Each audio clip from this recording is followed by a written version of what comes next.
एक ही दुविधा में रहते हैं, नाम पकड़े या रूप पकड़े, नाम को पकड़े या प्रकाश को देखें। इसी दुविधा के अंदर बहुत सा समय निकल गया, बहुत लंबा समय निकल गया, 5-5, 7-7 वर्ष निकल गए कि पहले रूप पकड़े, नाम पकड़े, कि पहले प्रकाश को देखें, शब्द को देखें, शब्द पकड़े नाम छूट जाता है, नाम को पकड़े तो ध्यान छूट जाता है, रूप छूट जाता है।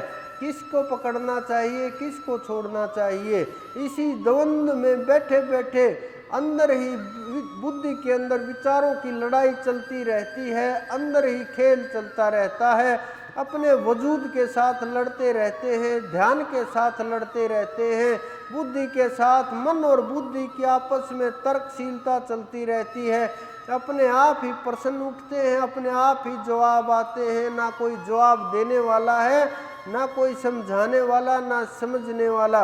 और जो मैं ये चीज़ें बोल रहा हूँ, ये आप जब ध्यान से सोचोगे, सुनोगे, बार बार इसको अनुभव करोगे, बार बार इसके ऊपर प्रयास करोगे, तो आपको ये चीज़ें खुद में अनुभव होने लगेंगी, खुद पता चलने लगेगा कि आप कहाँ अटके हुए हो, किस पॉइंट के ऊपर फंसे हुए हो, कैसे मार्ग खुलेगा, कैसे चढ़ाई होगी।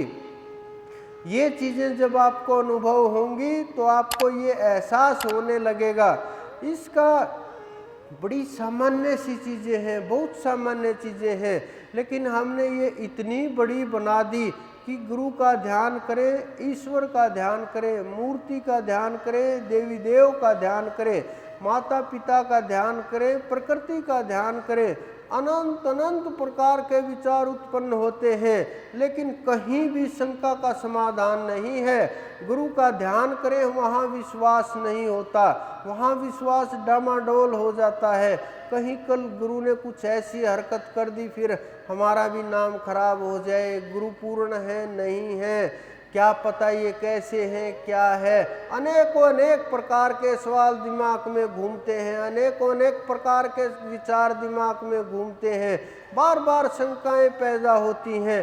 परमात्मा का ध्यान करें किस प्रकार से, क्योंकि उनका रूप देखा नहीं, अनंत अनंत रूप हैं, अनेकों अनेक बना दिए।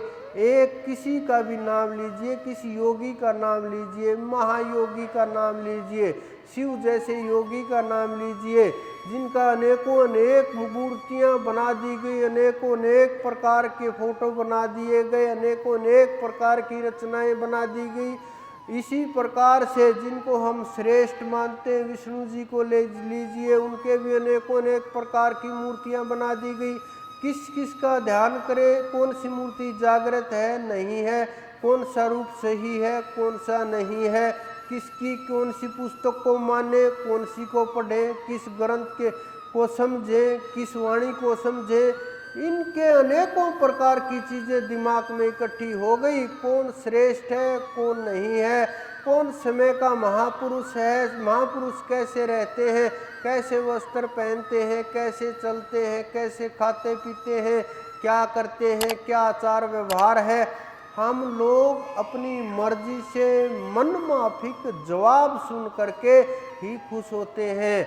अगर सामने से कोई जवाब देना चाहे, समझाना चाहे, बताना चाहे, नहीं समझ पाएंगे, क्योंकि अनेक प्रकार की इतनी परतें जम गई हैं, इतनी प्रकार की धूल जम गई है, वो उखड़ने का नाम नहीं ले रही। इस कारण से बहुत ध्यान फैल गया, बहुत विचार फैल गए। तो लोग ये सोचते हैं कि सबको ही खुश कर देते हैं, कुछ पल किसी का नाम ले लेते हैं, गणेश जी से शुरू कर लेते हैं, वो शिव परिवार से हैं, और बोलते हैं गणपति जी को शुभ कार्य में सबसे पहले याद करना चाहिए।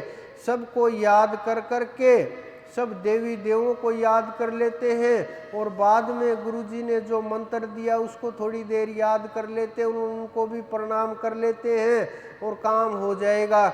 इसी प्रकार से लेकिन ये जो भ्रम की बातें हैं ये ब्रह्म से दूर करती हैं, ये आपको आपकी आत्मा से दूर करती हैं, ये आपको आपकी स्वयं चेतना से दूर करती हैं। मन माफिक जो साधना है वो काल की साधना है, वो माया की साधना है, वो संसार की साधना है, वो भय की साधना है। वो आपको वहाँ लेकर के नहीं जाएगी जहाँ के आप राही हो। जिस मार्ग पर आपने चलना है, जिस मार्ग पर चलते हुए आपको उस चेतना तक पहुँचना है, उस स्थिति तक पहुँचना है जब आप उसके अंदर मिट जाओ, मिल जाओ, एकाकार हो जाए, उस परम तत्व को पालो और अंदर में वो गूंज उत्पन्न हो, मैं ही ब्रह्म हूँ, मेरे अलावा इस संसार में कुछ नहीं। जब ये गूंज उत्पन्न होती है, हमारे अनंत अनंत महापुरुषों ने इसका वर्णन किया है, बखान किया है, खड़े हो करके बोला है, लेकिन हमें वो महापुरुष नहीं चाहिए। इस प्रकार की बात करने वाले, इस प्रकार के समझाने वाले, कहने सुनने वाले वो महापुरुष हमें नहीं चाहिए।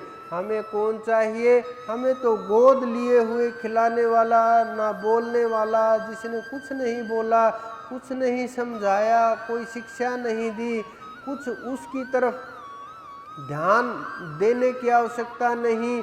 मन माफिक उसको खिलाना पिलाना हो जाए, मन माफिक सारा उसके साथ व्यवहार हो जाए, उस चीज़ों को हम श्रेष्ठ मानने लगते हैं। लेकिन जो गीता के कृष्ण हैं, हम उनकी ओर ध्यान नहीं देते।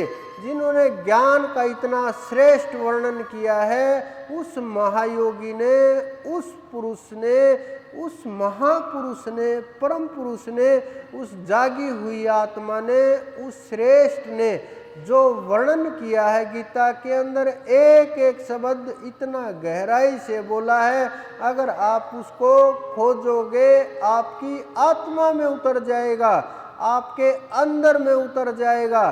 जितना आप खोजोगे उतना ही उसको और गहरा पाओगे और अंदर में पाओगे, और उसके अनुसार अपने जीवन को अंदर में उतारते चले जाओगे।